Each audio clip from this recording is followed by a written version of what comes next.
What's happening, everybody? This is Mike and Mike's Total Dragon Channel, and today we are going to take a look at Flash Comics #1. Now, this is the facsimile edition that DC has been doing recently of a lot of their books, Golden Age, Silver Age, and otherwise. This one has the first appearance of Jay Garrick, and it introduces us to the concept of the fastest man alive, superhero who has the power to run at super speed. I'm not sure if Jay Garrick is the first character to do this, but he definitely is the one who started the trend, of being super speed. And, he is the one who, when Showcase 4 came around and DC wanted to dust off some heroes for a new generation, the Flash is one of the first ones they tapped. Showcase 4, they switched it from Jay Garrick to Barry Allen. Showcase 22, they switched it from Alan Scott to Hal Jordan. Kept the same character name, superhero name, The Flash. So let's go ahead and crack this thing open. Look at this. This is ridiculous. $7 price tag. Ugh. I wonder if part of that is because it's printed on the newspaper, the newsprint, or if it's just because it's a much bigger comic and they have to charge extra for it. I mean, it's only an extra $2, but still, if everyone, it kind of makes me wonder why, what justifies charging an extra $2 for it. But in any case, we open this issue up. We got the team of Gardner Fox here and Harry Lampert. There's a name I don't know very well. Gardner Fox, of course, I know. He's basically one of the. He's wrote a ton of DC Golden Age stuff. Wrote a bunch of the JLA, JSA crossovers. Just kind of a very. One of the, I don't know if I should really say pillars, but he definitely is someone that has contributed quite a bit to getting DC started. So one of the things we see here is Jay Garrick meeting Joan. And as we know from future Flash stuff, Joan will end up being his wife.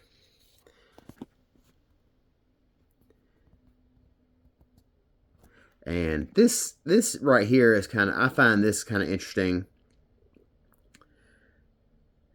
Jay has asked Joan out for a date. She says, "I don't think so, Joan. I don't think so, Jay. You're a scrub on the football team." And the Captain Bull Tryon has already asked me. "You mean you won't go with me just because I'm a football scrub?" "No, because a man of your build and brains should be a star. A scrub is just an old washwoman. You won't put your mind to football." Holy shit. She's a terrible person, Jay. Why would you want to spend time with her? And that's another thing is, I haven't read the original the Golden Age Green Lantern with Alan Scott. But so many of these women just seem so hateful towards the lead character, the hero. In the Action Comics #1, Lois is so hateful to Clark. And right here, Joan is so hateful to Jay. It's hilarious. Like, she's so hateful. Like, she doesn't even... Look, she's got her nose stuck so high up in the air, if it rained, she'd drown. So, of course, here's the infamous panel. Jay Garrick. Oh, 3:30 in the morning. I need a smoke. Boy, that feels good. Football train or not. So anyway, this is the scene where Jay knocks over a bunch of chemicals. The chemicals overpower him, and he lays there and basically bakes in the chemicals all night long. He's sucking in all these different fumes. So this is how he's initially this is the exposure that gives him his super speed.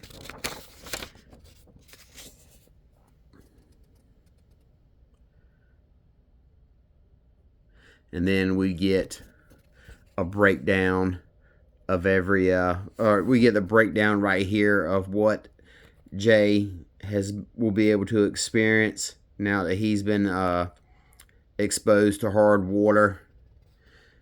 The gas injects him like a vaccination. Science knows that hard water makes a person act much quicker than ordinary. By intake of gases, Jay can walk, talk, run, and think swifter than thought. He will probably be able to outrace a bullet.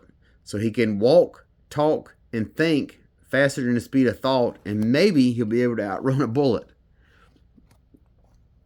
So over here we kind of start to see, we see Jay use his powers a little bit. He approaches Joan. He's back out of the hospital. And Jay finally gets a chance to get onto the football field here.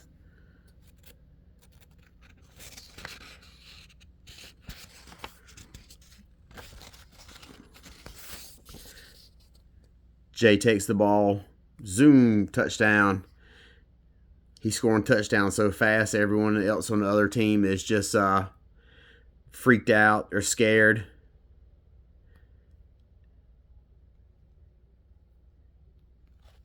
Joan is somewhat impressed, maybe. She doesn't seem to be too particularly thrilled.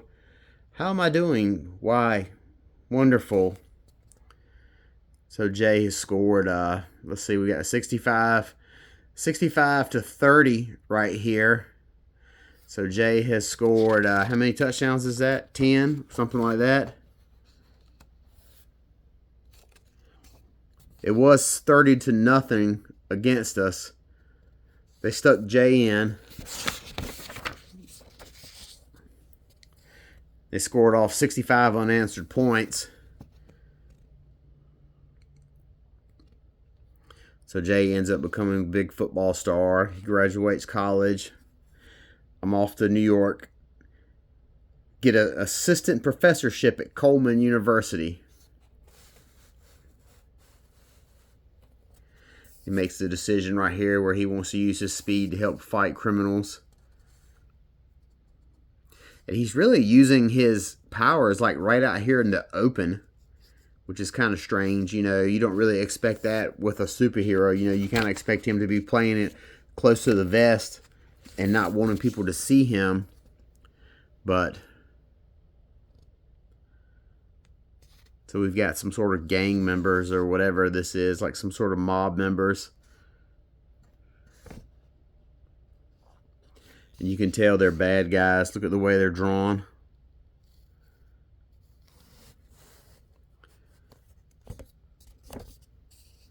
These stories are always kind of really, you know, crude. The art's very crude as well.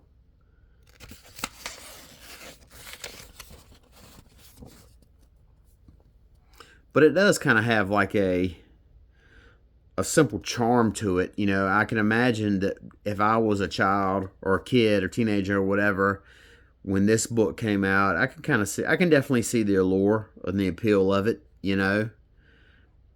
Picking this up and seeing for the first time these type of speed lines, this bright red suit, you know, the yellow like wings or whatever, the yellow lightning bolts on the feet.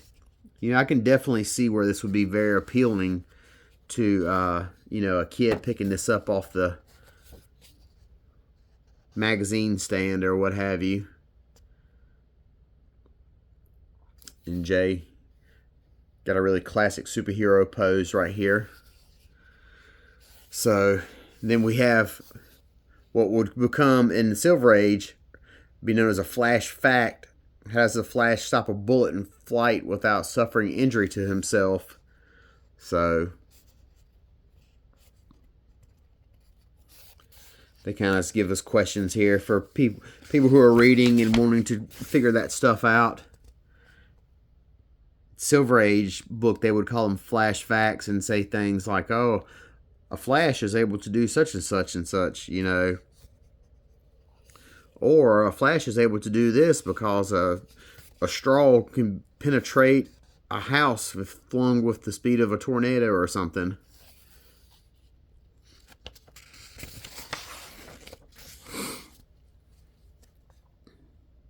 It's really wild because the Flash here in this book, he just decides to become a superhero and he's automatically great at it. You know, it's very simple and innocent. You know, he gets a power. He decides to use it for good because, of course, why not? He decides to become a superhero and he's great at it. You know, there's no trial or error or anything. It's just really basic good over evil. You know, it's super black and white, not any of the stories that would turn into shades of gray as we would get later in life. It's just, you know, just much like a Tom and Jerry, you know, like a chase and a capture, and that's it. And like one of the things you'll see if you're not familiar with Golden Age books, you'll wonder why there are so many dots in between words. Yes, ... This Flash person after this sentence, ... And from everything I've read and heard, it's because the printing process was very primitive back then. So to put just one period after something or a comma would not really stand out in the bubble, in the word bubble here, the word balloon. So they put a couple right there to break them up, and so that way not everything would look like a giant run-on sentence. The other thing is, I don't know if you'll see right here in this, is you'll see all these exclamation points, and that was another reason as well, is because an exclamation point would really stand out in a word balloon, you know, and they could really break up a sentence because, like I said, the printing and everything was so primitive back then. That's why they had the excessive amount of dots and exclamation points.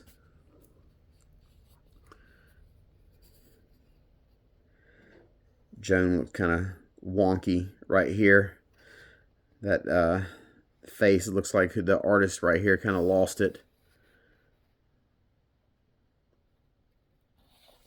Do you know him, Joan? I just can't imagine, Dad. Anyhow, a secret's a secret, isn't it? But it really seems like the secret of Jay Garrick having super speed is like the worst secret of all. Seems like so many people were talking about it earlier in the book.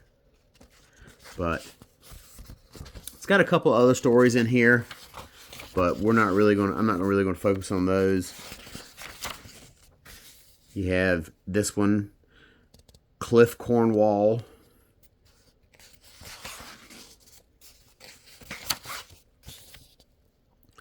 The Hawkman, not to be confused with Hawkman.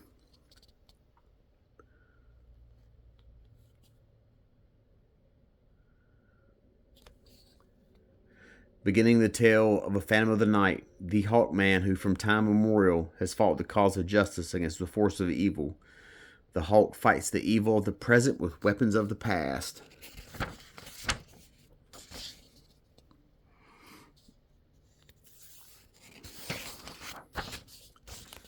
This is kind of a very cool story. I think this is the first time I've read the first issue of Hawkman. Maybe I'll break this out and go through this one. His origin's not really as complicated as people make it out to be. Now, this story here, Johnny Thunderbolt, I read this earlier. This shit is insane right here. So, it is so crazy. But there's no wonder why. Look at all these stories you get in here. You got that Johnny Thunder story.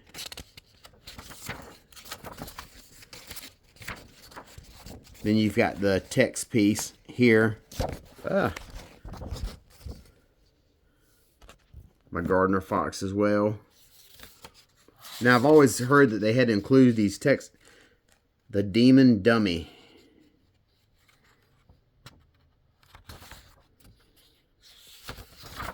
But I've always heard that they had to include those text pieces and the whip, because by putting the text piece in a comic, you're basically able to get like a special rate, and you could have your comic book included as like a kind of like how you can, kind of like if a book does not have ads, it can be included and mailed as with media rate as media mail.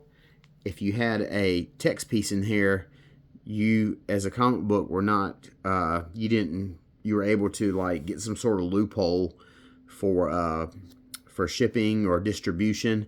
So that's why you see so many of these old comic books have text pieces in here. There was like a loophole they were working to get some sort of benefit. But this is Flash Comics #1, first Jay Garrick. And